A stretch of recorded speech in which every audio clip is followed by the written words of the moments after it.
On September 16, 1997, Apple stock hit $3.30. The company that once revolutionized personal computing, that had pioneered the graphical user interface and mouse-driven navigation, had just lost 70% of its value in 2 years. Bankruptcy was inevitable, but Apple refused to die. They accepted a $150 million investment from their biggest rival, fired thousands of employees, and spent the next decade rebuilding themselves into something completely different. In June 2023, at the New York Stock Exchange, Apple's market capitalization crossed $3 trillion for the first time in history. Analysts declared that Apple had changed the world, as the company became the most valuable on Earth. The CEO of Apple said this milestone represents the culmination of a 26-year transformation. This is the story of how Apple went from 90 days from bankruptcy to a $150 million Microsoft rescue, and then became the world's $3 trillion bet on the future of computing.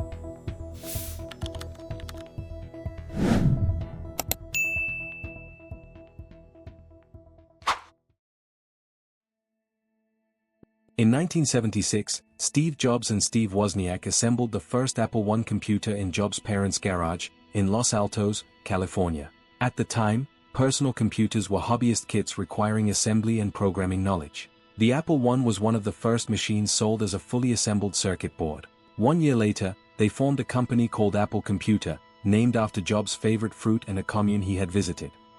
A year after that, the company launched the Apple II. They sold calculators, computer peripherals, and even explored video game consoles. Together, these products formed the foundation of Apple Computer. The company entered the personal computer business seriously in 1984, through the revolutionary Macintosh. Now I'd like to show you Macintosh in person.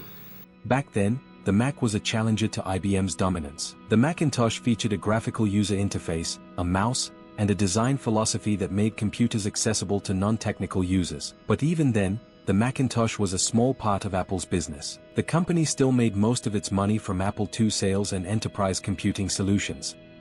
In 1983, 44-year-old John Sculley became CEO. He had been running Pepsi-Cola, a consumer products giant that Jobs had personally recruited him from. But Sculley saw something others didn't. Computers would become consumer products, not just business tools. So he made a bet. Expand the Macintosh line aggressively, invest heavily in marketing, and keep only the vision of computers for everyone. By 1985, Apple was listed on the Fortune 500. What happened next? Well, it was unprecedented. Within 5 years, Apple wasn't just selling computers. They were reshaping how people thought about technology. In 1990, Apple held 8% of the global PC market. Company generated $5.6 billion in revenue. Their market cap hit $6 billion. That same year, they released the Macintosh LC. It sold 200,000 units in the first year worldwide and brought color displays to mainstream users at an affordable price. In 1993, Apple controlled nearly 12% of the global personal computer market, more than any individual competitor except IBM and its clones. That year, Microsoft and Intel had other plans. On August 24, 1995, Microsoft introduced Windows 95. "Where do you want to go today?" became the rallying cry for an operating system that would change everything. Within days, Apple put together an internal presentation analyzing the threat. 73 employees concluded that Windows 95 was a genuine competitor to the Mac OS. Apple's leadership wasn't convinced. They commissioned market research and found plenty to dismiss. Windows 95 still required MS-DOS for certain functions, the user interface was clunkier than Mac OS, and it crashed more frequently than Macintosh systems. To Apple, Windows 95 was an inferior imitation. For a while, the numbers proved them right. By the end of 1995, Apple controlled 7.9% of the market, while Windows-based PCs had 82%. But the market was shifting. That same year, hundreds of manufacturers released Windows 95 machines at prices Apple couldn't match. Apple was no longer the only alternative to DOS-based systems. Now there was an entire ecosystem pulling developers and customers away. Apple's response came in 1996, the Power Macintosh 9500. It had a PowerPC 604 processor, dual monitor support, and 10 expansion slots. Apple called it the Windows killer. Power Mac 9500 sold 50,000 units in the first quarter, but the experience was a disaster. Software compatibility issues plagued users, the price tag of $5,700 put it out of reach for most consumers, and third-party developers were abandoning macOS for the larger Windows market. A few months later, Apple publicly apologized. "We recognize that our customers expected more," CEO Gil Amelio admitted. In February 1997, the board hired Gil Amelio, a former national semiconductor executive, to turn the company around. 6 months later, he announced a plan that would shock the industry. Apple would acquire Next Computer for $429 million, bringing Steve Jobs back as an advisor. Apple, Amelio told them, was bleeding cash. Macintosh was the anchor dragging them down. Windows had redefined personal computing with cheap hardware.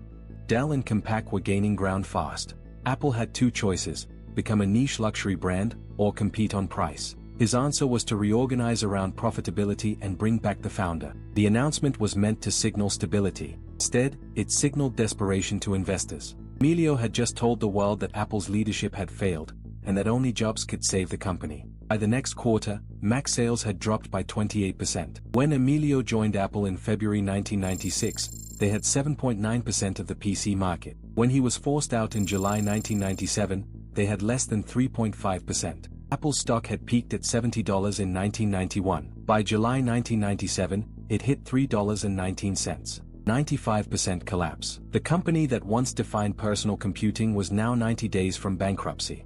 But behind the headlines, Apple's returning founder was already planning something else entirely. In September 1997, Steve Jobs became interim CEO of Apple at the lowest point in the company's history. The numbers were brutal: $1 billion in losses over 12 months, market share below 3%, and just 90 days of cash runway remaining. The press wasn't asking if Apple would go bankrupt, they were asking, when. Jobs later described what came next as deciding what not to do. His strategy was counterintuitive. In August 1997, Microsoft CEO Bill Gates called Jobs to discuss a partnership. At first, Jobs resisted. He still believed Apple could compete alone. But as the losses kept mounting, he realized the only way to save Apple was to accept help from Microsoft. In August 1997, at Macworld Boston, Jobs announced that Microsoft would invest $150 million in Apple.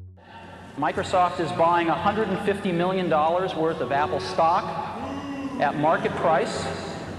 It is non-voting shares, and they've agreed. But Apple wasn't just taking money. They were repositioning. Apple had always had a second business that most people forgot about: professional creative software.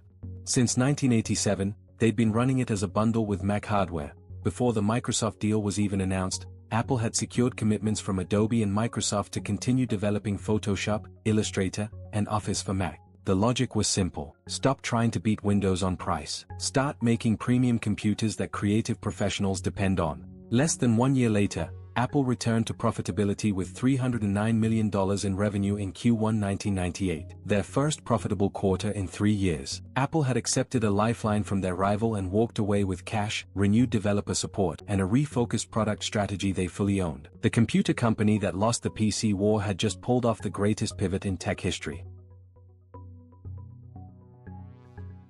In May 1998, Apple announced the iMac G3, a revolutionary all-in-one computer designed by Johnny Ive, for $1,299. It wasn't just a computer, it was a return to Apple's roots. The iMac brought back the integrated monitor to eliminate cable complexity, introduced translucent plastics that made computers fashionable, and delivered high-speed internet connectivity right out of the box. Jobs called the new Apple the Think Different company. The computer represented a complete design philosophy: simplicity, integration, and beauty over technical specifications. Over the next 2 years, Apple discontinued 70% of their product line, focusing on just 4: desktop and laptop, consumer and professional. They opened their first Apple retail stores in 2001. By 2001, enterprise value had grown 10 times from its 1997 low. But Dell and HP still dominated the PC market. In October 2001, the consumer electronics division delivered. Apple unveiled the iPod, a portable music player that could store 1,000 songs while fitting in your pocket. In March 2001, a federal judge ordered Napster to stop allowing users to share copyrighted music. A federal court ruled Monday Napster must stop allowing music fans to swap copyrighted material. For 3 years, Napster had dominated digital music by enabling free file sharing. Now, millions of users needed a legal alternative. Record labels followed, signing licensing deals with Apple's new iTunes Store. Across the music industry, consumers needed a new way to buy digital music, and Apple stepped in. They won Sony BMG, Universal Music Group, and Warner Music Group. By April 2003, Apple had sold 1 million songs through iTunes in the first week alone. Jobs' digital hub strategy wasn't a slogan anymore. Apple's music wins were just the beginning. Over the next 4 years, Apple expanded beyond computers. In January 2007, Steve Jobs stood on stage at Macworld and announced, "Today, Apple is going to reinvent the phone." Today, Apple is going to reinvent the phone. The iPhone combined an iPod, a phone, and an internet communicator in one device. Priced at $499, it was the most expensive phone on the market.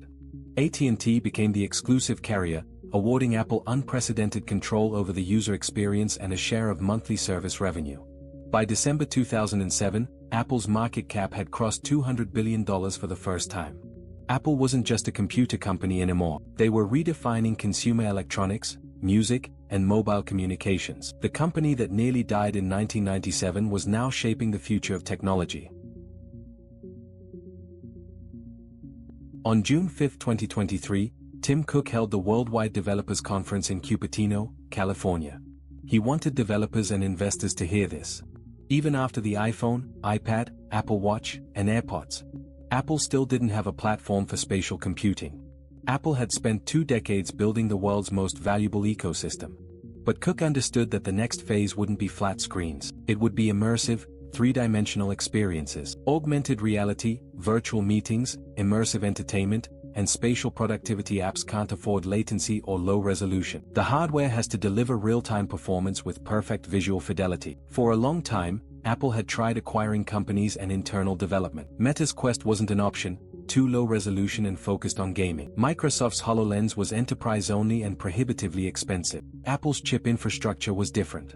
The M2 chip combined with a one processor delivered real-time sensor processing without lag. Of the major tech companies, Apple was the only one architecturally capable of delivering consumer-grade spatial computing. So Cook made his move.